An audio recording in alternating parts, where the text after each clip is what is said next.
Un poquito de esto de retroalimentación positiva y negativa. La positiva habíamos mencionado de que hay una desestabilidad del sistema, es algo acumulativo que se va acumulando constantemente y va aumentando y no para, a más de que haya algo externo que recién detenga la respuesta.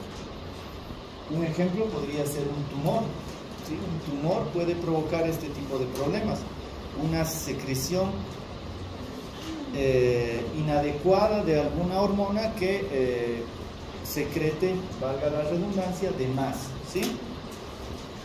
Y no son para nada homeostáticos. Y tenían una tarea que presentarme para esta clase. ¿Cuál era esa tarea? ¿Cómo? Ejemplo de retroalimentación Dime una. positiva es el trabajo de parto. ¿Cómo explicas el trabajo de parto? Es que nuestro organismo de la mujer cuando está en trabajo de parto libera oxitocina y estimula la contracción uterina. Y la contracción estimula la producción de oxitocina y así se va. ¿Y qué es lo que para? Es la expulsión del feto. ¿La qué? Expulsión del feto. Ya. Y si quiero que continúe esa contracción, ¿qué haríamos? Porque una vez que sale el feto, ¿lo dejamos así nomás el útero? ¿Qué hacemos? Hay que sacar la placenta. Muy bien, sacamos todo y el útero va a volver a su tamaño, pero muchas veces quedan en atonía o no hay una buena contracción. ¿Qué se habla de permitir una mayor secreción de oxitocina? La lactancia. ¿Cómo? Excelente. El paciente cuando empieza a amamantar, todo empieza a estimular. No me acuerdo bien, pero trabajan las hormonas ahí. ¿Qué reflejo tiene ese bebé? Tiene completamente la razón. Arma. Tiene completamente la razón. La lactancia va a ayudar a eso. ¿Qué es el reflejo de succión? ¿Qué es el apego precoz? ¿Se acuerdan? ¿Alguien se acuerda? Hace poquito era día de la lactancia y demás. ¿Qué es el apego precoz? Acercar al bebé y ¡ay, qué lindo! Hermoso, nada más, solo es eso. O tendrá algo fisiológico y realmente algo valedero que realmente valga la pena acercar el bebé a su madre. Se dice que la oxitocina también es la hormona del amor, ¿no? ¿Sí? ¿Pero por qué? ¿Por qué es tan importante ese reflejo de succión?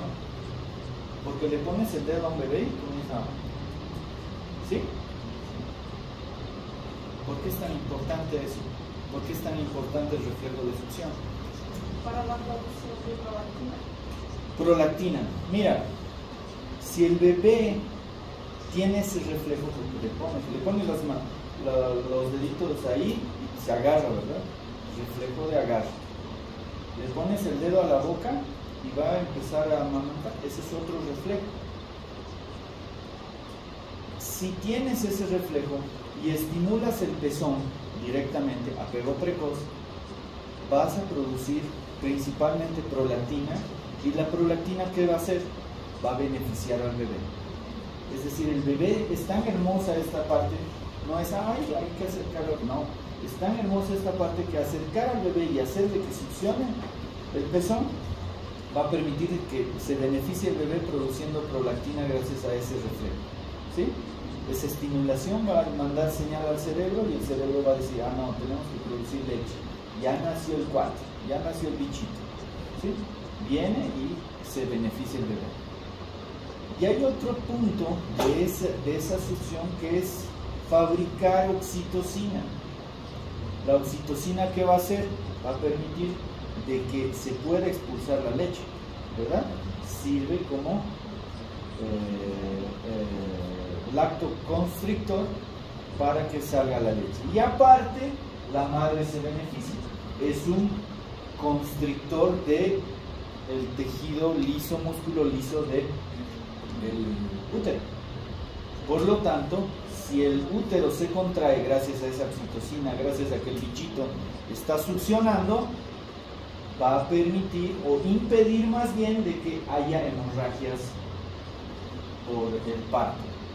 Así que los dos se benefician con ese pequeño gesto de supuestamente amor, ¿sí? Así que es importante tomarlo desde otro punto de vista y hormonalmente hablando, ese pequeño detalle, ¿sí? Ese sería retroalimentación positiva, me parece ideal, pero hemos aumentado un poquito más a toda esa idea. ¿Algún otro dato de retroalimentación positiva? Ya se me está pasando el estrés de la impuntualidad. ¿Qué dicen? ¿Alguna otra?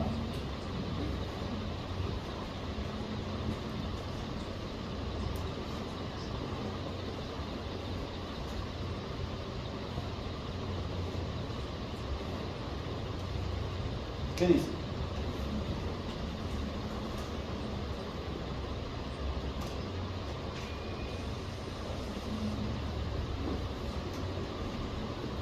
¿Qué dice?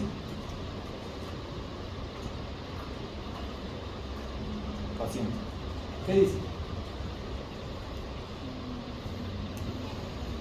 Tenían que buscar. Así, la bulimia es una retroalimentación. ¿Cómo explicarías la bulimia? La bulimia no se entiende cuando una persona tiene impulsos nerviosos de para comer mucho y se piensa que va a engordar y vomita, ahí siente hambre, ahí come otra vez, ahí vomita otra vez, ahí come y se queda en esto.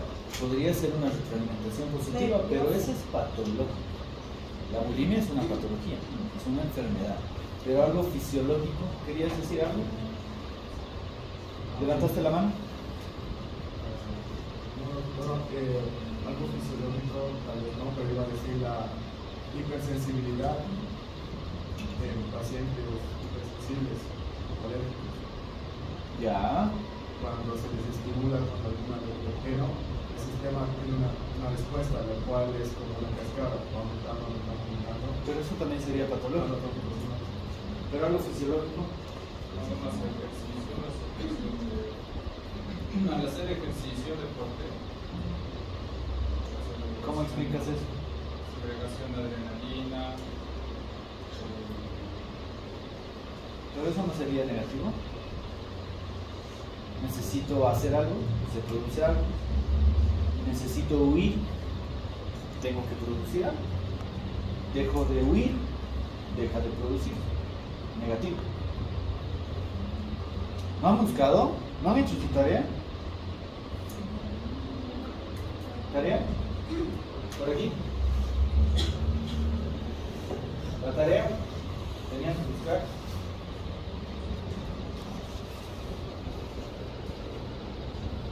La cascada de coagulación. ¿Qué opinan de la cascada de coagulación? ¿Alguien se anima a explicar la cascada de coagulación? ¿Cómo empieza la cascada? ¿Quién dice, hombre, tenemos que empezar a fabricar factores de coagulación, mandar las plaquetas y demás, porque algo está pasando?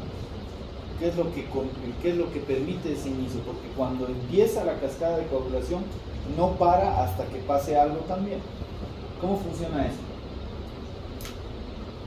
¿Cómo funciona la cascada de coagulación? Hola. ¿No han leído? ¿Qué pasó? ¿Por qué me hicieron su tarea? ¿Puedo saber? ¿Tarea por aquí? ¿Hiciste tu tarea? Dime. Para todos. Sería lo que es la menstruación. La menstruación, muy bien, sí. Cuando ya hay una elevación, ¿no? De lo que es el estrógeno y la progesterona, y para que pueda ser liberada del momento de la menstruación se anula la producción de las hormonas. ¿Y qué es lo que limita la producción incesante de todo esto? Esas cosas tenemos que empezar a comprender, ¿sí? ¿Perdón? No siempre. la menstruación no hay implantación. No, para que ocurra la menstruación, para que no ocurra la menstruación tendría que haber implantación. Claro, pero si vemos cómo se comportan las hormonas, por ejemplo, en la fase de menstruación, ¿cómo está la progesterona, por ejemplo? ¿Cómo están los estrógenos? ¿Sí? ¿Por qué se limitan? ¿Por qué se autolimitan? Esa es la idea de comprender todo esto. Porque dice claramente que debe haber un evento externo que va a permitir de que ya no funcione esta retroalimentación, porque si no va a ser patológico. ¿Por qué no fecundación? ¿Regulación de qué? Porque no hay la fecundación. Fecundación. No Pero hay relación de ovocito para que no ocurra. haya o no haya fecundación, estas hormonas van a disminuir. En la parte de la ovulación es donde más se expresan estas dos hormonas, ¿sí? Si ven cómo se muestran esos picos, es claramente. ¿De qué forma? ¿Cómo se autolimitan? Pero Se autolimita ya por el pico máximo que ya se dijo, el embarazamiento del endometrio, no sé cómo se llama, tengo el endometrio. ya. Es la... No, tranquilo. Se autolimita, no necesita un evento externo como para pararlo. El cuerpo lo autorregula por su propio modo y hablamos de esto de las glándulas, ¿no? Que todas estas glándulas van a autolimitar, entonces hablamos que las secreciones hormonales son retroalimentaciones negativas, al menos cuando es en un estado normal y no patológico. No siempre, ¿has visto? ¿Es patológico un parto? Bueno, sí. ¿Sí? Está bien lo que dices, pero es importante definir y entender bien esto de retroalimentación. Vamos a hablar de la coagulación, que es algo mucho más simple que el ciclo menstrual, que es tan complicado de explicar que lo vamos a explicar en otra oportunidad. Esto de la retroalimentación positiva empieza gracias a una solución de continuidad, una herida, en otras palabras, en el vaso, en el endotelio. Eso va a exponer el factor de von Willebrand y por lo tanto todos los factores van a empezar a trabajar y no va a parar. ¿Han escuchado de la coagulación intravascular diseminada? El SIP es algo grave, patológico y que nos lleva a la muerte, ¿no? Ejemplo, sepsis, un choque séptico que tiene SIP es sinónimo de muerte. ¿Por qué? Porque todo el endotelio está lastimado, hay solución de continuidad y eso expresa el factor y hace que la coagulación no pare. ¿Sí? ¿Qué es lo que va a parar? Que se cierre esa solución de continuidad y ese factor ya no se expresa. ¿Sí? Eso es lo que pasa. Por lo tanto, el mismo organismo, si te das cuenta, aquí bloquea esta expresión y esta retroalimentación positiva. Porque si no pararan esta retroalimentación positiva, sería realmente patológico. Ahora, imagínense un tumor de hipófisis, hipersecretor de TSH, algo rarísimo, pero para ejemplo no sirve. Imagínense que está produciendo TSH a montones. ¿Qué va a hacer la glándula en respuesta a la hormona tirotropina o hormona estimulante de tiroides? ¿Qué va a hacer la tiroides? ¿Cómo va a estar la hormona?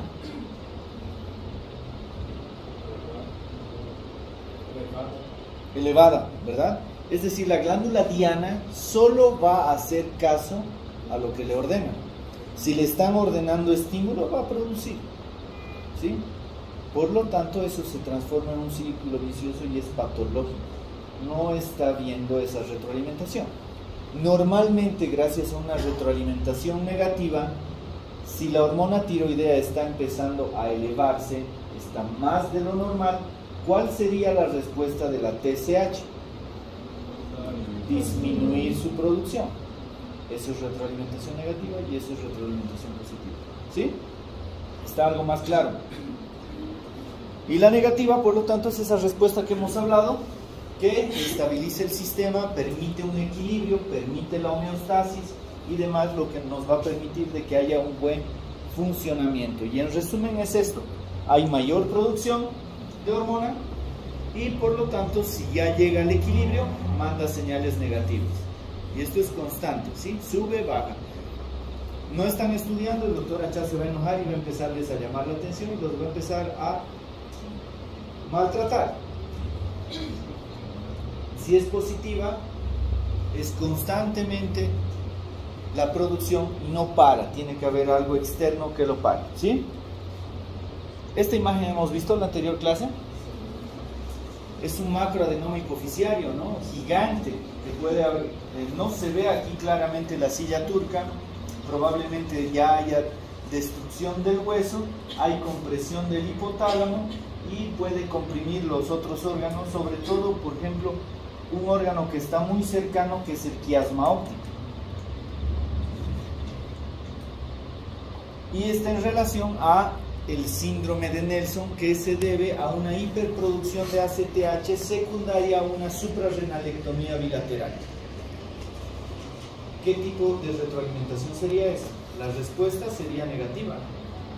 Es decir, si no tengo glándulas suprarrenales, me han extirpado las glándulas suprarrenales, ¿cuál va a ser la respuesta normal de la ACTH? Las hormonas son ciegas, no se olviden, no ven. La glándula adenopófisis no está viendo que se ha quitado la glándula suprarrenal. Va a aumentar la producción. ¿Y qué es lo que pasa?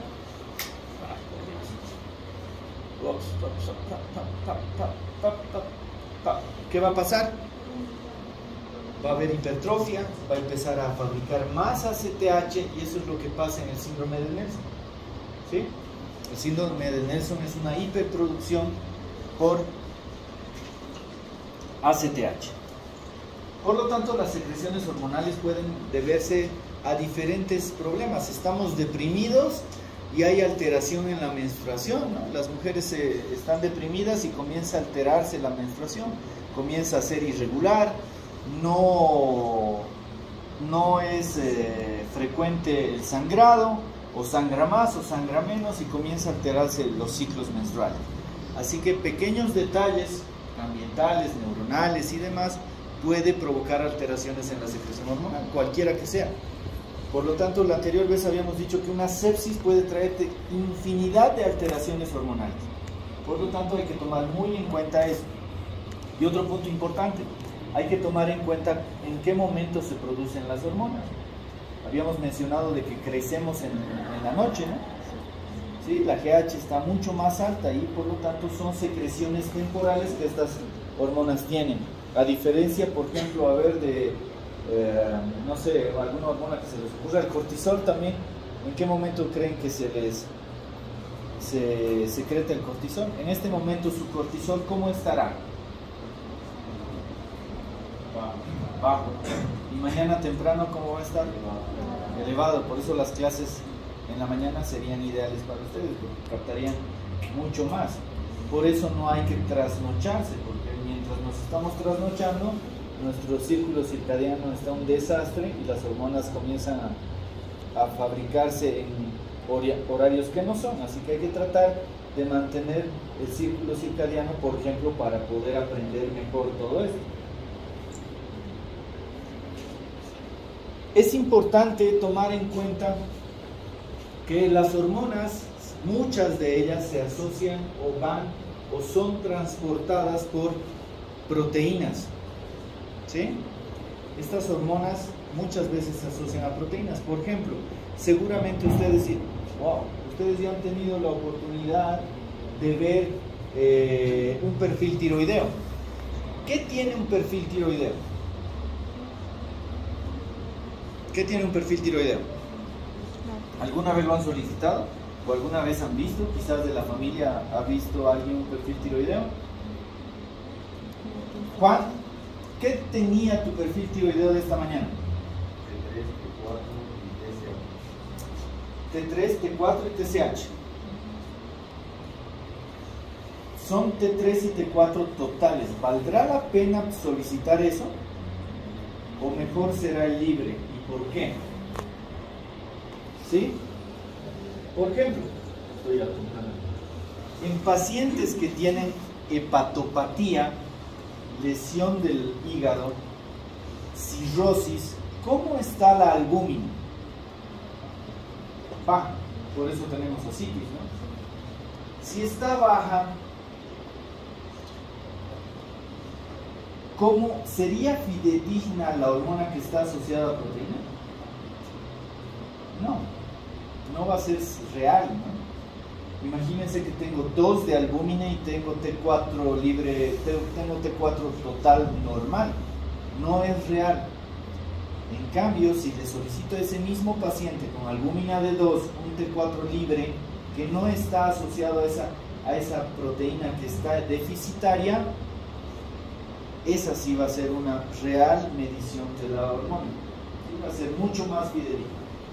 Por lo tanto, hay muchas hormonas que es mejor solicitar la libre, ¿sí? La no asociada a proteínas, ¿sí? Porque la total te está hablando de la libre y te está hablando de la asociada a proteínas. En cambio, la libre solo libre está y es más fidedigna. Eso al solicitar una prueba tenemos que saber. Entonces, un perfil tiroideo tendrá T3 libre, tendrá T4 libre, tendrá T4 total, T3 total y su TSH, ya sea ultra o la normal. Y eso nos va a permitir determinar con mayor certeza la patología. Por lo tanto, es fundamental saber si no hay alguna patología que me pueda afectar las hormonas también, ¿sí? Por ejemplo, si solicitamos, con lo que estábamos hablando del ciclo menstrual, si solicitamos hormonas inmediatamente después de que culmina la menstruación, ¿cómo estarán las hormonas? Y si solicitamos en el momento de la ovulación, ¿cómo estarán las hormonas? Tiene que valer. Por lo tanto, no es solicitar simplemente una muestra y sin saber en qué parte del periodo menstrual está, ¿sí? Porque va a variar y eso es importante a la hora de solicitar las hormonas, ¿sí? Y relacionarlas con diferentes patologías. Por lo tanto, es importante ver si está relacionada a fabricación de enzimas. Por ejemplo, la insulina tiene una proinsulina, una insulina que no tiene mucha actividad, y eso es lo que pasa en la resistencia a la insulina, ¿no? No se forma adecuadamente insulina y la insulina no puede ingresar glucosa a la célula. Eso es lo que pasa, esa es la resistencia. Así que hay que saber que hay diferentes condiciones hormonales que nos pueden traer alteraciones hormonales. Mecanismo de acción hormonal. Ya hemos hablado de que cada hormona tiene la característica de tener una acción. Si no tiene acción, no es hormona, no sirve.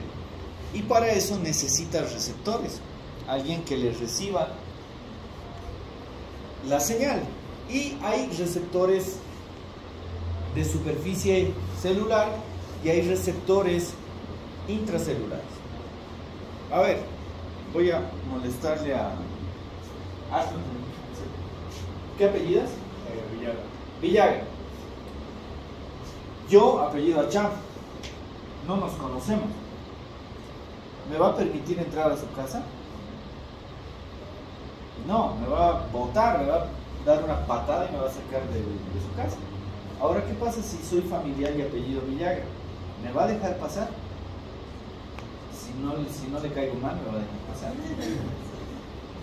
Lo mismo pasa con las hormonas. Si yo tengo una base proteica y la membrana tiene una capa bifosfolipídica, ¿va a dejar pasar?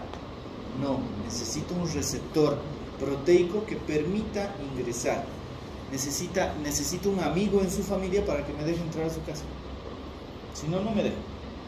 En cambio, si yo apellido Villaga y yo estoy hecho de colesterol, tranquilamente voy a poder pasar por la membrana, ¿sí? Porque tengo las mismas características que la membrana. Por lo tanto, mi receptor va a ser intracelular, ¿sí? Por lo tanto, si les digo, la insulina, ¿qué tipo de receptor va a tener? ¿Qué me dicen ustedes? ¿Será? La insulina es proteína. ¿Perdón?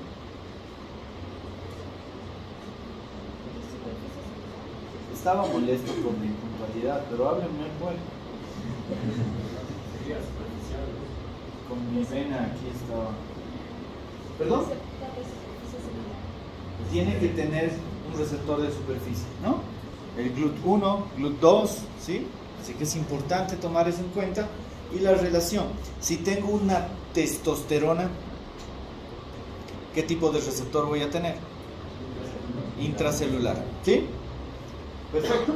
Las hormonas se regulan por procesos fisiológicos, secreción hormonal, enzimas y otros componentes. Y algo importante que debemos tomar en cuenta, perdón, no quiero apagar la luz porque se van a dormir, aquí dice transducción de señal. El término de transducción de señal son procesos biogénicos que van desde una unión a una hormona hasta el receptor y puede traer consigo alteraciones fisiológicas importantes a nivel celular. Los receptores pueden generar entonces segundos mensajeros, por ejemplo, la insulina, van desde la glándula endocrina que ha secretado, pasa al vaso sanguíneo y luego va al receptor que se encuentra en la glándula y ahí se produce un segundo mensajero también. Rebosamiento de especificidad. ¿Qué es rebosamiento de especificidad? ¿Han visto alguna vez Addison? ¿Qué es el Addison? ¿Alguien me puede decir qué es Addison? ¿Enfermedad de Addison? Addison a la 1, Addison a las 2, Addison a las 3.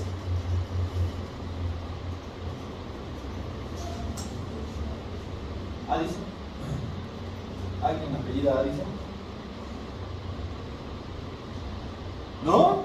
Semiología, fisiología, fisiopatología. ¿Nada? Ya se me olvidó, ¿no? Es déficit de cortisol. Y si ven imágenes de pacientes con Addison, generalmente tienen hiperpigmentación, ¿sí?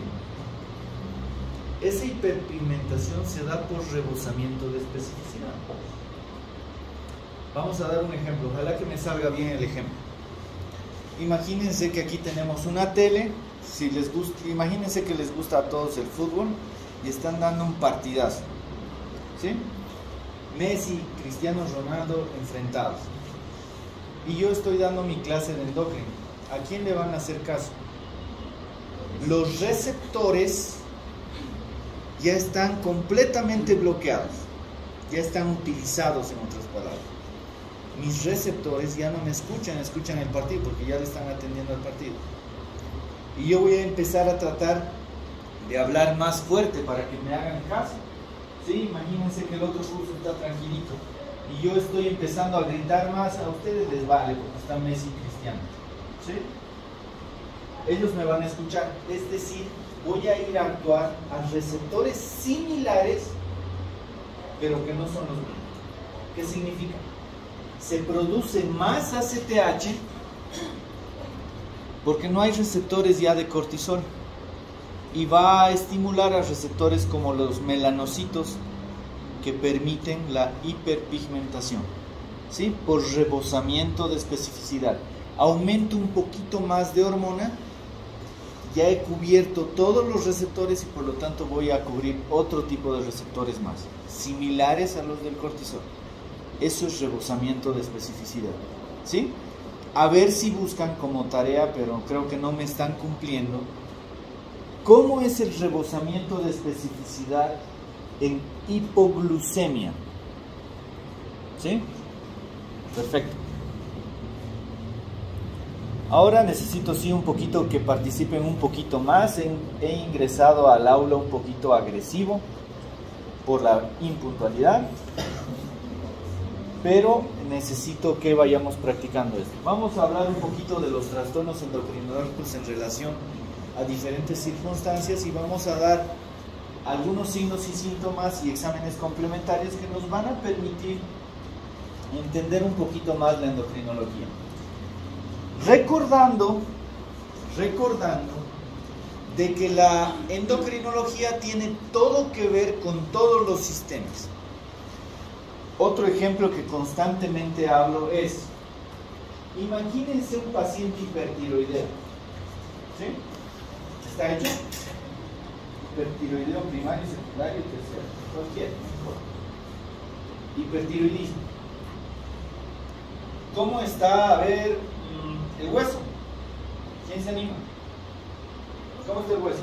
¿Cómo crees que está el hueso en un paciente hipertiroideo?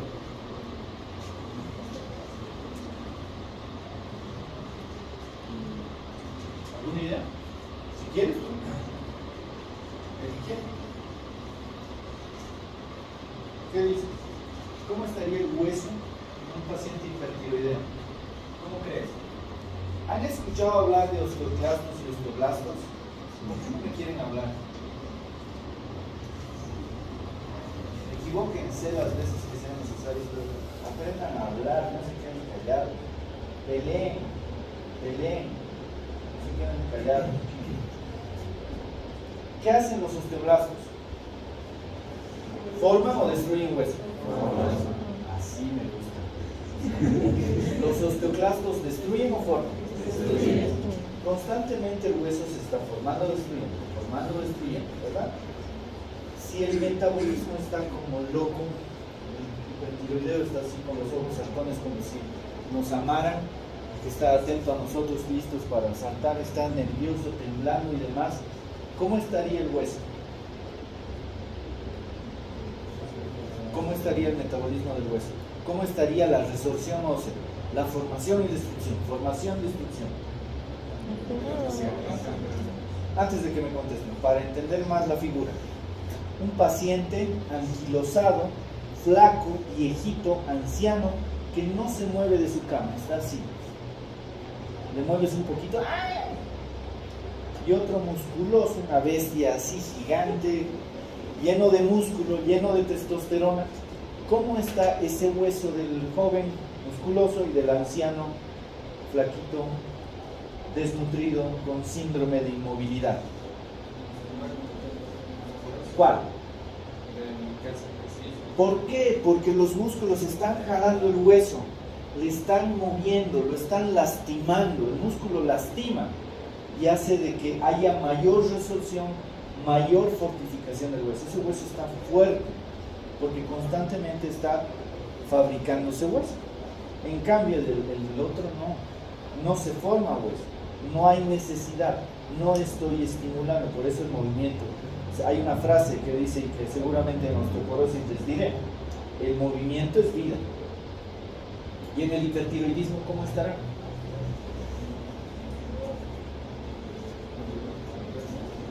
Ese hueso va a estar en constante remodelación y resorción, pero siendo patológico. Es decir, un paciente hipertiroideo va a estar asociado a osteoporosis.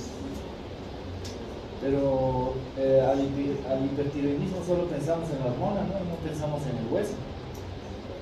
¿Sí? ¿A qué quiero llegar? Que la asociación de enfermedades endocrinológicas tiene que ver con absolutamente todos los sistemas. Imagínense diabetes, y hablamos del sistema circulatorio, por ejemplo. Mejor diabetes, aparato digestivo. Mejor diabetes, aparato respiratorio, o diabetes, aparato urinario. A ver, hablando del aparato urinario, ¿cómo sería un paciente diabético mal controlado? Puede tener nicturia. ¿Cómo? Eliminaría más creatinina. Puede tener insuficiencia renal, puede presentar vejiga neurogénica, entre otros, ¿no? O sea, miles de cosas. Por lo tanto, hay que comenzar a entender de que la endocrinología tiene que ver con absolutamente todo, con todos los sistemas. Y un paciente endocrinópata, vamos a ver esto. Esto va a estar en nuestra cabeza. ¿A qué quiero llegar? De que tienen que ver de forma integral las cosas, de forma amplia, para poder identificar la patología. No es decir, el paciente está aumentando de peso, está estreñido, hipotiroidismo. ¿Por qué? Vamos a ver. No es frecuente que solo un único dato clínico sea patognomónico de una patología. ¿Sí? Tienen que buscar más, no se queden con uno. Traten de identificar varios, los más que se puedan, para tener una certeza diagnóstica.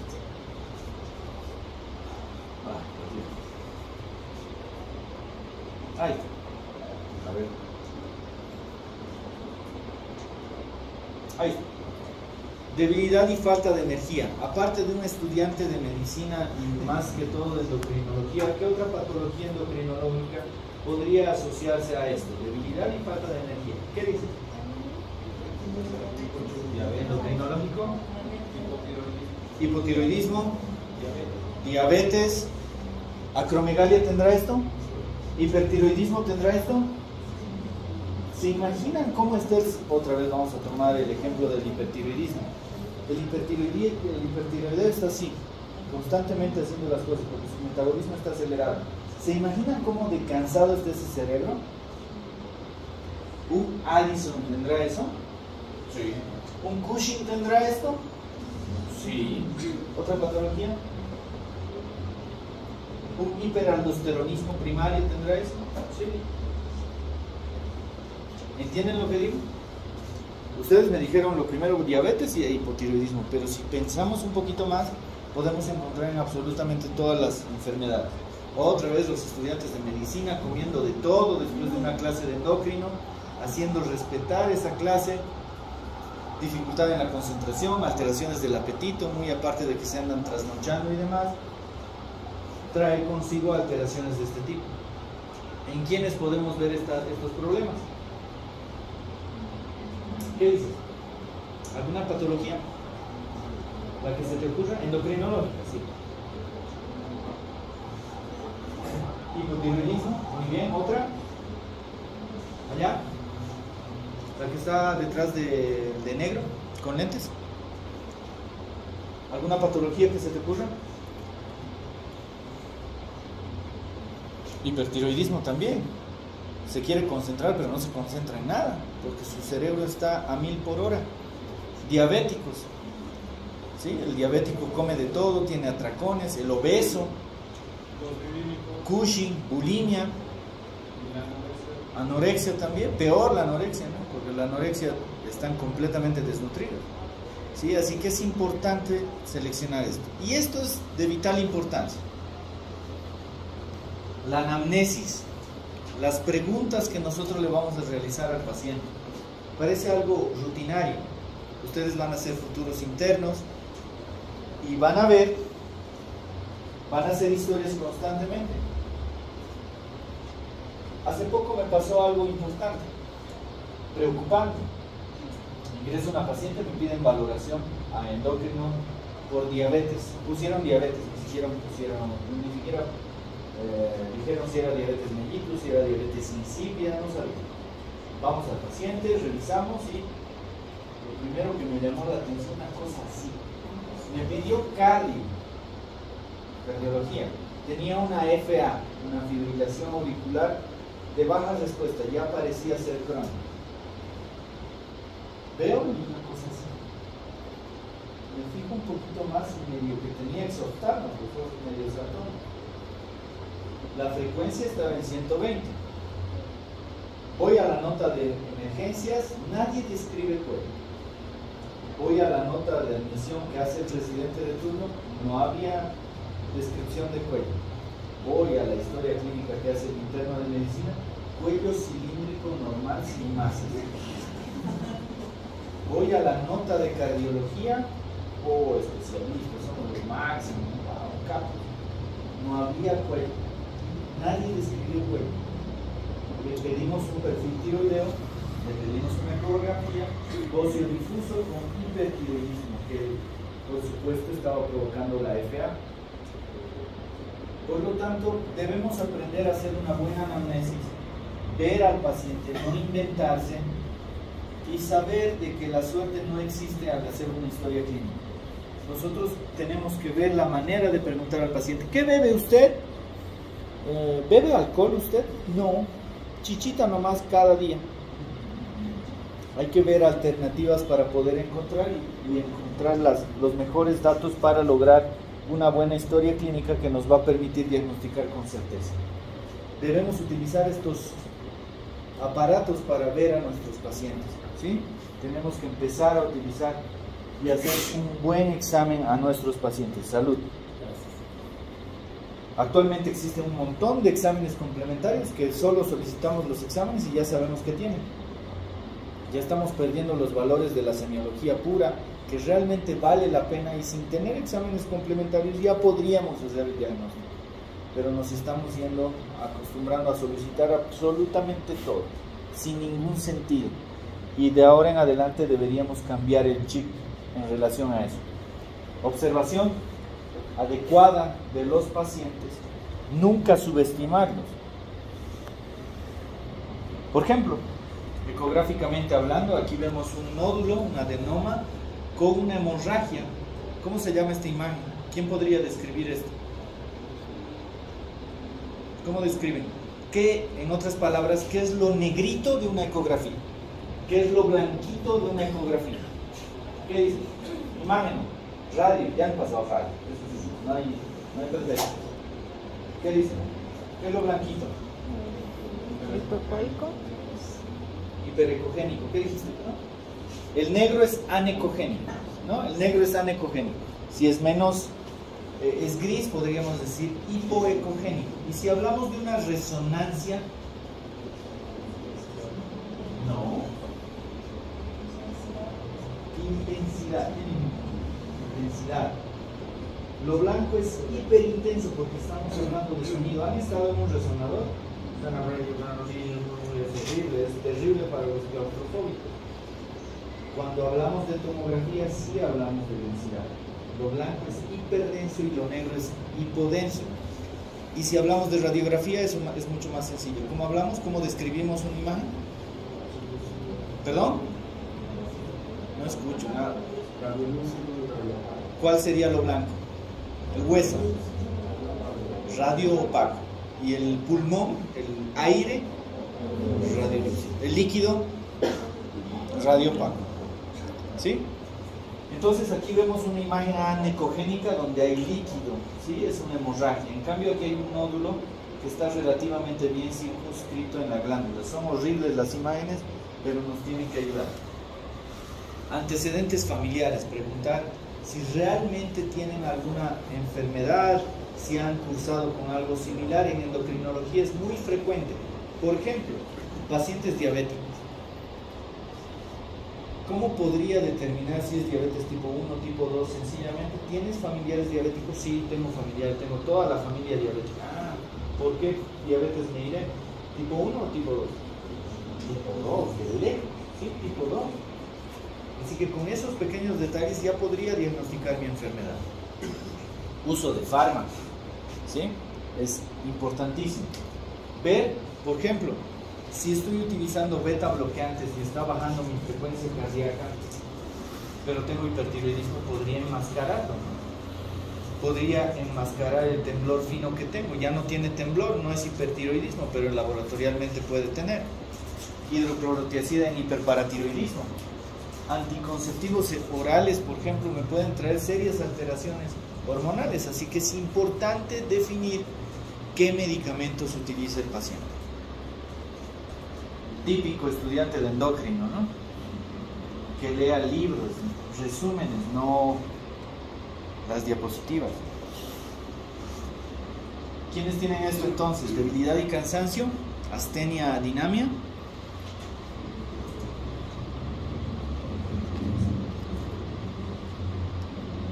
¿Qué dices? Hipotiroideos, muy bien. Allá el de azul. Diabetes, muy bien. Ya. ¿Por qué patología? Estamos en clase de endocrino. Hipertiroidismo, muy bien. Así que, anemia. Anemia era una clase antes. Dime. ¿Interfiere los corantes artificiales en las hormonas? ¿Los qué? Los corantes artificiales. ¿Corantes? Los colorantes. ¿Colorantes? No te da color. Depende de qué colorantes. ¿De qué tipo? De alimentos, digo. Sí. ¿Interfieren? De cierta forma sí. De cierta forma sí. Cuando las utilizas en exceso sí. Lo mismo, por ejemplo, con los edulcorantes. A la larga sí, tienes que tener un cierto porcentaje de dosis que recibas al día para que pueda alterar todo esto. ¿Por qué prefieren el mejor? ¿Por qué hay eso? Hay algunos pacientes que no pueden tomar estos conservantes, no su humor se altera completamente de otra persona. Todo tiene que ver con dosis. Todo tiene que ver con dosis y producción. Dependiendo qué tipo de componentes tenga ese programa. Puede tener algunas sustancias que no sean buenas para la persona. Tienes que ver el componente en otras palabras. Entonces, la asociación de estos datos a diferentes enfermedades es importante. Dolor abdominal. Si, sin ver la página, la diapositiva, dolor abdominal, ¿en qué pensarías? Imagínate, mi esposa tiene dolor abdominal. ¿Qué se te viene a la mente? Cualquier cosa. Gastroenteritis. Gastroenteritis. Dependiendo de la zona, pueden ser Cualquier cosa. Apendicitis. Colecistitis. Pero miren, todo lo que me han dicho no tiene nada que ver con hormonas. Ya me estoy empezando a resentir con ustedes. Insuficiencia suprarrenal puede venir con dolor. Cetoacidosis diabética. Hace poco tengo una paciente en este momento en cuidados intermedios.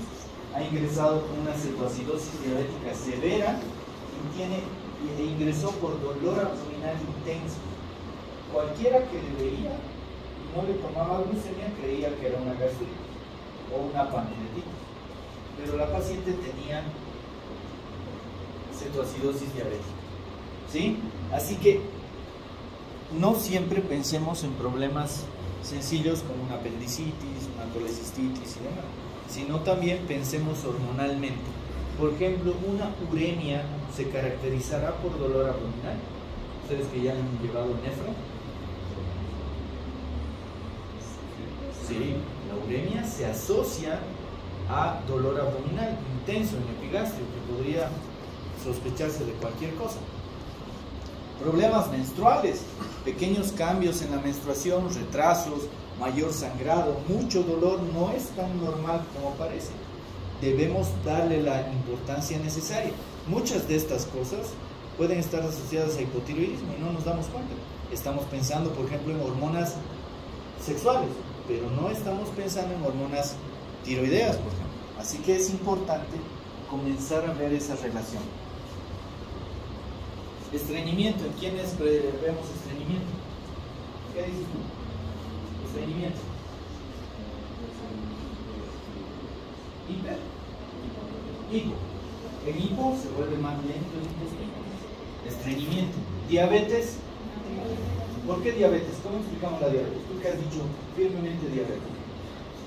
¿Qué dices? ¿Cómo explicarías? ¿Alguna idea? Es tan bonito que hay daño vascular por el azúcar elevado. Ese daño vascular trae consigo problemas nerviosos y el sistema autónomo es el que se daña, por lo tanto el peristaltismo se vuelve lento. Cuando hay una diabetes mal controlada se van a asociar a estreñimiento, ¿sí? Así que es importante comenzar a relacionar eso. Muy bien, diabetes, diarrea. ¿Cómo? ¿Quién dijo qué? Hipertiroidismo, muy bien. Otra, Addison. El Addison, cuando es una crisis addisoniana, muchas veces se puede asociar a diarrea, dolor abdominal, insuficiencia suprarrenal. Por lo tanto, es importante que pensemos también en esas patologías. Si viene un paciente con crisis addisoniana es algo grave y si no nos damos cuenta, el paciente se va más bien. Lo pescaron revendiendo entradas de fútbol. ¿Qué podría ser? ¿En qué patología podríamos encontrar? Aparte de patologías psiquiátricas, ¿no? Hipoandrogenismo, en mujeres SOP o síndrome de ovario poliquístico, Caída del cabello simple, ¿en quiénes podríamos encontrar? ¿Perdón?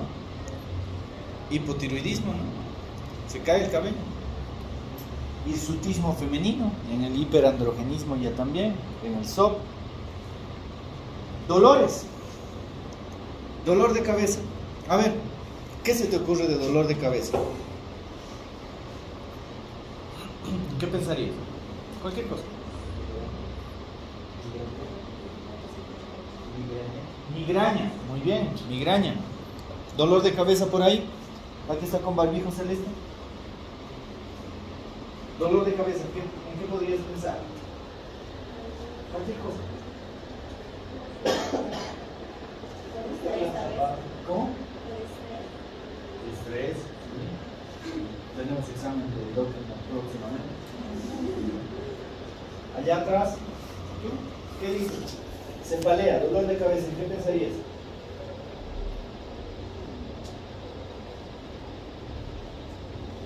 Cualquier cosa, vamos, anímate. ¿Perdón? ¿Golpe? ¿Trauma? Perfecto, puede dolerte la cabeza por un trauma. ¿Qué dices? ¿Otra? Me alegra mucho que nadie haya dicho hipertensión. Porque lo primero que decimos, ¿no? Me duele la cabeza, debe estar todo el presión elevado, tomates, lo saltan, nada. Bien. Y si hablamos endocrinológicamente, podríamos estar hablando de un macroadenoma hipofisiario que está comprimiendo. Como nuestra cabeza en la edad adulta ya está completamente cerrada, no tiene dónde escaparse, descomprimirse eso, va a ir comprimiendo las estructuras vecinas a un macroadenoma y va a provocar cefalea. Así que un tumor podría provocar cefalea, pero no pensamos en eso, ¿no? Así que hay que empezar a pensar. Se dice que si no piensas, no encuentras. Si pensamos, vamos a encontrar. Cambios en la libido. ¿En qué pacientes podríamos tener cambios en la libido? ¿Allá? La de palo de rosa. Sí, ¿verdad? Pucha, soy malo para los colores, pero espero no equivocarme. ¿Qué dice? Sería cuando tiene sus ciclos menstruales. Ya, puede estar terrible, ¿no? Terrible. ¿Otra? ¿La de negro? Tú, la. ¿Qué dices? Cambios en la libido. Un hipotiroideo también puede tener cambios en la libido. Un diabético, hay problema vascular, nervioso, la libido terrible, ¿sí? Así que hay patología. ¿Cómo? Hipertensión también. Hay cambios, pero no es el doble. A más de que sea un hiperaldosteronismo, ¿no? Así que es importante esa relación con este tipo de patologías. Cambio del estado de ánimo, aparte de las mujeres. Bueno, que también tiene que ver con las hormonas, si se dan cuenta. No se enojen conmigo las mujeres. ¿Cómo? Diabetes. ¿Sí? Los diabéticos se han dado cuenta, si tienen familiares diabéticos, se van a ir dando cuenta que cuando no están bien controlados los pacientes diabéticos, comienzan a cambiar de carácter. Se vuelven más gruñones y demás. Así que eso es importante tomar en cuenta. ¿Listo? Excelente. Poliuria. ¿Qué diabetes? Tipo 1, tipo 2, tipo 3, tipo 4, insípida. Todas, ¿no? Todas las diabetes nos van a llevar a poliuria. Nicturia, aparte de tener hipertrofia prostática, ¿qué otra cosa podría provocarme nicturia? ¿Cómo estamos de tiempo? Creo que no voy a acabar. Creo que no voy a poder empezar el otro tema. ¿Qué dice? La diabetes. Actualmente, tener nicturia, alguien dijo nicturia por allá hace rato, ¿no? La nicturia es mucho más importante que decir polifagia. A ver, pregúntenle a un paciente diabético que está bien controlado incluso, ¿tienes polifagia? Sí. ¿Cómo quiero comer de todo? Quiero comerme al mundo. Así que esa manifestación no es tan importante como una nicturia, como una poliuria, como una polidipsia, como una pérdida de peso, ¿sí? La polifagia ya no se la está tomando muy en cuenta. Por lo tanto, es importante relacionar la nicturia también en pacientes con estas alteraciones. Alteraciones cutáneas. No se ha bañado hace 10 días. ¿Qué es eso? Acantosis. Diabetes es acantosis nígrica, ¿sí? Pero ¿es diabetes o otra cosita más bonita? Resistencia a la insulina. Dios quiera que no se transforme en diabetes, pero lo primero que deben pensar es resistencia a la insulina. No está funcionando bien ese panel, ¿sí? No está funcionando bien y eso puede predisponer a la diabetes, ¿sí? Acantosis nígrica. No es tan florida como esta muchas veces, pero hay que ver axilas, hay que ver aquí, hay que ver pliegues y demás, y es muy característico esto. Por lo tanto, ver estos pequeños detalles nos puede ayudar. Y ahora en niños se encuentra a diario esto, y eso es realmente preocupante por el tipo de alimentación y todo lo que conlleva, ¿no? Hiperpigmentación, ¿en quiénes?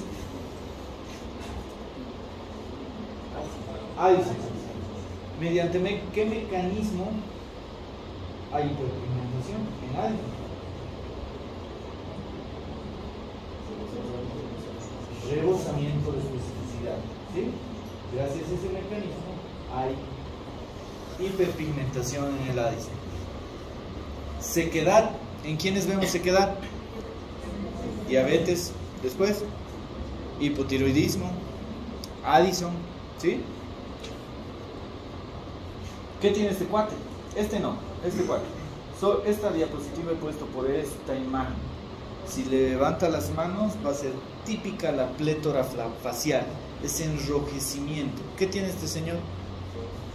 Cushing. ¿Qué le preguntarían a este paciente con Cushing? Lo primero que se les debería venir a la mente, por un mal manejo de COVID. ¿Ha usado corticoides? Sí, he usado. Tiene Cushing ahora, malvado, porque no sabíamos manejar COVID-19. ¿Sí? Miren, tiene cuello corto, tiene almohadillas supraclaviculares, no se nota la clavícula prácticamente, hay una jiba, ¿sí? Hay aumento de peso y claramente hay plétora facial. Importantísimo. Hubiera querido encontrar un gordito ahí, pero no. Imagínense que es un gordito y tiene estrías violáceas. ¿En qué pensaríamos? Cushing. Las estrías violáceas por fragilidad cutánea pueden encontrarse en este tipo de pacientes. Vitiligo. ¿Por qué vitiligo? ¿Qué es el vitiligo? ¿Qué es el vitiligo?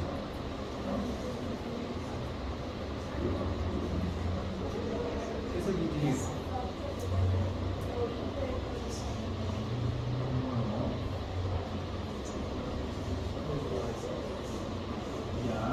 Patología autoinmune, ¿no? Que permite destruir los melanocitos, ¿sí? Y gracias a eso hay una despigmentación que está asociada también a estrés. Mientras más nos estresamos, el vitiligo aflora más. ¿Y por qué estoy hablando de vitiligo en endocrino? Porque se asocia muy frecuentemente a patologías endocrinológicas. Así que ustedes cuando vean vitiligo también piensen en patologías endocrinológicas. Podrían sorprenderse con alguna de ellas. Diabetes tipo 1, insuficiencia suprarrenal, Addison y demás, ¿sí? Acné. ¿Quién es? ¿Acné? ¿Acné a la una? Ovario poliquístico. ¿Perdón? Ovario poliquístico. Ovario poliquístico. Sí, el SOP, el famoso SOP por hiperandrogenismo. Puede provocar, no siempre es una bacteria, sino puede ser hiperandrogenismo que esté permitiendo el acné. Imagínense que esto es piel, no es mucosa. Ya me han criticado de esta diapositiva y lamentablemente siempre me olvido cambiarla. ¿Qué dicen? Imaginen que es piel. Estas imágenes purpúreas, imagínense que es una axila. Por fragilidad cutánea, ¿quiénes encontraríamos? Excelente, me están siguiendo. ¿Qué ha dicho Cushing? ¿El de azul? Me está siguiendo. ¿Ah, cuál es tu nombre? Cristian. Bien, Cristian. ¿Sí?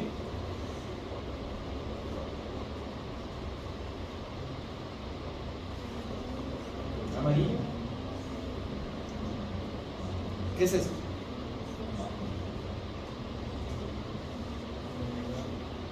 Acromegalia.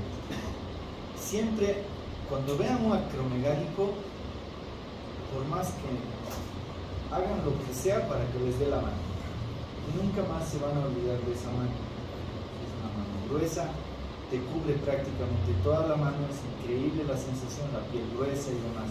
¿Cómo habla? Se vuelve más lento, la voz se vuelve más grave. Y todas esas cosas tienen que tomar en cuenta en un acromegálico. Hay prognatismo, hay diastema intercisivo, la frente es más amplia, son más lentos. Así que es importante que ya, ustedes seguramente ya han vivido eso, pero cuando están caminando por la calle, tienen que ir analizando todo lo que han estudiado. Ay, mira, ese cuate tiene acromegalia, oye, mira, ese cuate tiene Alex, mira, tiene estos rasgos, mira, este cuate está caminando así, ¿qué será? ¿Sí? ¿Tendrá una parálisis? ¿Le habrá dado ACV?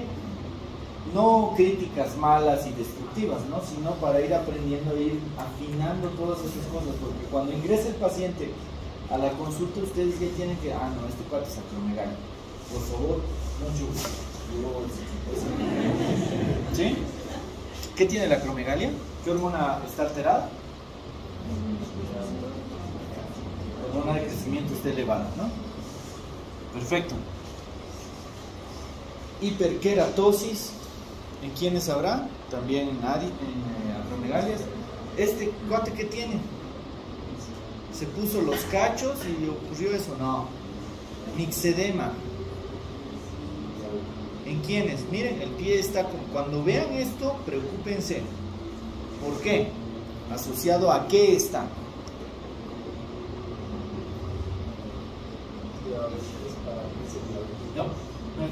No es pie diabético.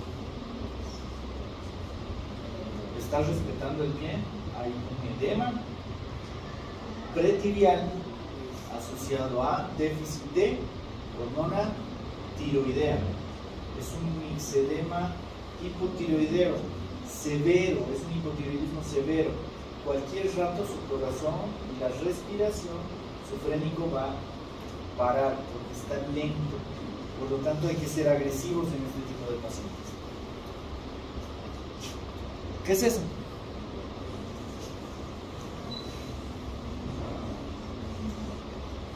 Nicolisis.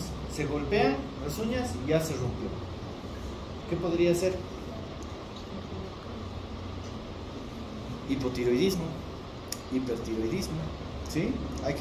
No siempre déficit de vitaminas como la B12, ¿no? Sino otro tipo de alteraciones hormonales. También la vitamina B12 es alteración hormonal. No se fabrica el factor intrínseco gracias a las células parietales del estómago por una gastritis atrófica causada por el Helicobacter pylori de forma crónica. Pero esta se puede dar principalmente por alteración de las hormonas tiroideas. Esa señora se ve interesada hacia mi persona. Creo que le gusto. ¿Qué es esto? ¿Qué patología más específicamente? Una estrellita en juego. ¿A qué quiero llegar? Cuando vean exoftalmos es esto hasta que se demuestre lo contrario. ¿Qué tipo de hipertiroidismo? Está bien, es hipertiroidismo, pero acostúmbrense a decir el nombre y el apellido, no solo el nombre. Y en endocrino es vital que digan nombre y apellido. ¿Qué patología hipertiroidea? No les dejo ir si no me les responden esto. ¿Qué hipertiroidismo? Yo sé que saben. Háblenme pues. O sea, ¿tú qué dices? Franco. Es primario. Es hipertiroidismo primario y secundario. ¿A qué se llama? No. Es Graves, páselo hasta que se demuestre lo contrario. Cuando tiene exoftalmos, es Graves. Es Graves. Graves es una patología autoinmune, ¿no? Así que hay que tomarlo en cuenta. Este cuate me está queriendo copiar mi examen de endocrino. No lo voy a permitir. ¿Qué es? ¿En qué piensan? Estrabismo. ¿Convergente o divergente? Divergente, ¿no? ¿Qué es?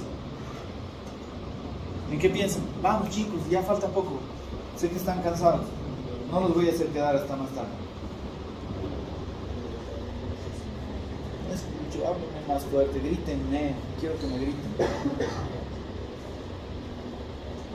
¿Dijiste algo? Ahora dime. Kevin. ¿No ves? Ve, ya me acordó tu nombre. ¿Para qué? Dime. Milton. Ya me acordó vos, ¿no? Dime. Patología. Tumor hipoficiario que está comprimiendo Kiesma.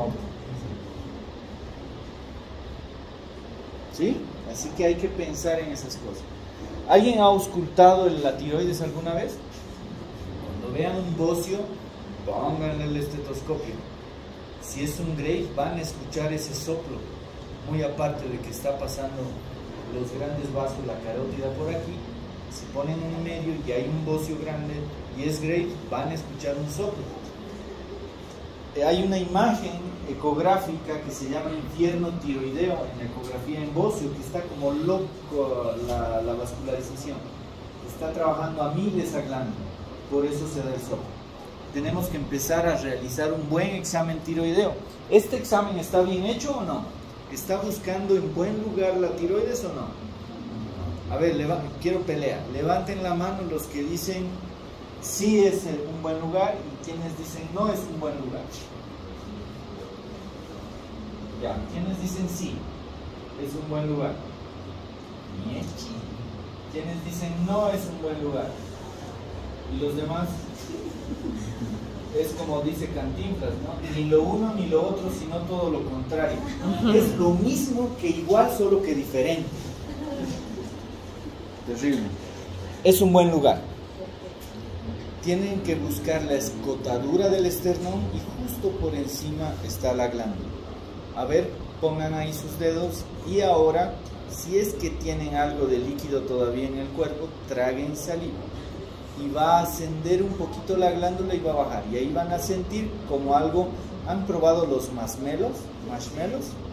Es esa consistencia. Si está duro, preocúpense. Si está más grande o sienten bastante su tiroides, deben tener algún bocio por ahí. Pero es importante que tomen en cuenta este concepto. Toda masa móvil en cuello es tiroides hasta que se demuestre lo contrario. ¿Sí? Así que comiencen a... Voy a describir quizás algo mal, pero palpen a sus compañeros, toquen a sus familiares, aprendan a hacer un buen examen tiroideo y van a ver que cuando estén con el paciente va a ser mucho mejor. Ya se están riendo, están pensando en no sé qué cosas. Este paciente debe amar mucho, tiene el corazón grande. ¿En qué patología pensaríamos? Por favor, respóndame algo endocrinológico.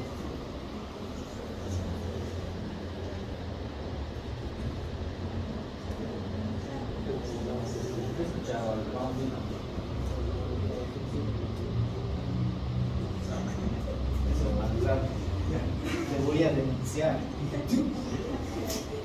¿Qué dice? Patología. ¿Qué hace crecer los órganos? Pero acromegalia. Cuando vean un paciente acromegálico, piensen en visceromegalia. Yo tenía una paciente increíble acromegálica, era un amor de gente, siempre me traía regalitos en Navidad y falleció por un vólvulo de estómago, por visceromegalia, acromegalia. Así que siempre piensen en visceromegalia cuando vean pacientes acromegálicos. Temblor fino, tienen examen de endocrino más ratito. ¿En qué piensan? Hipertiroidismo, muy bien. Sequedad vaginal, hiperandrogenismo. menopausia, pruebas de laboratorio, hipocalemia, que puede estar asociada a insuficiencia suprarrenal e hipoaldosteronismo, diferentes exámenes que nos pueden ayudar, podemos jugar con los exámenes. Imagínense un niño que le hago hacer ejercicio, ¿cómo estuviera la GH normalmente si le mando a hacer ejercicio? Aumentaría, ¿no? Así que hay pruebas funcionales que nos pueden permitir definitivamente algunas patologías. Siempre pensar en las proteínas cuando solicitamos hormonas. Esto ya lo hemos mencionado, la asociación de la hormona a la proteína. Hemoglobina glicada, ¿sí? Es de vital importancia para determinar cómo está la diabetes. La PTH intraoperatoria para evitar lesiones de la glándula paratiroides en pacientes, por ejemplo, que se operan por tiroides. Imágenes, siempre debemos tomar en cuenta las imágenes, incidentalomas que se pueden encontrar. Hay un sinfín de exámenes complementarios que podemos solicitar en imágenes para determinar ciertas patologías. Un adenoma hipofisiario en una resonancia magnética, ¿sí? Ahí está claramente. ¿Qué corte es este? ¿Corte? Coronal. Ups. Tomografía. Glándula suprarrenal, ¿izquierda o derecha?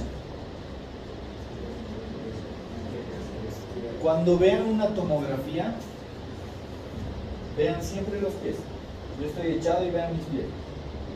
Este es el lado derecho y este es el lado izquierdo de ustedes. Nunca más se olviden. ¿Sí? Gammagrafía. Hay una hiperactividad en la enfermedad de Graves, esa glándula está como loca. Hay un nódulo caliente, solo el nódulo está produciendo. Cuando vean esto, miren, es un nódulo frío, no hay hipercaptación, nada. ¿En qué pensarían? Cuando vean un nódulo frío, piensen en cáncer, ¿sí? Densitometrías óseas, no como las densitometrías de talón que no sirven para nada, sino densitometrías de la columna, de caderas, que realmente valen la pena porque son lugares donde realmente se fractura. Así que si ven campañas de detección de osteoporosis haciendo ver una densitometría del talón. Ecografías, miren esa ecografía maravillosa, es un bocio multinodular con quistes y demás cosas. Aquí está el istmo, aquí está el lóbulo derecho, el lóbulo izquierdo y aquí está la tráquea. Es una imagen muy interesante de un bocio multinodular. La punción por aspiración con aguja fina mediante monitoreo ecográfico es de vital importancia. Evaluaciones genéticas que también se pueden realizar. Las cirugías también nos pueden permitir hacer unas biopsias de congelación o determinar alguna patología. Determinar varios puntos como análisis de laboratorio, pruebas indirectas y desaparición o no de signos y síntomas. ¿Esta qué patología es? Cushing. Esta imagen es la que quería. Un gordito con estrías violáceas. Están aquí. Ya les falta poco. Así que hay que animarse y hay que empezar a estudiar. Y quiero terminar con esta imagen. Espero que todos estén vacunados y ninguno de ustedes sea antivacunas. No se olviden de esta imagen. Esta imagen la voy a ir repitiendo constantemente. No me crean, no crean en lo que yo les digo. Puedo estarles engañando. Estudien, lean libros, no diapositivas. ¿Sí? ¿Ok? Un gusto. Gracias.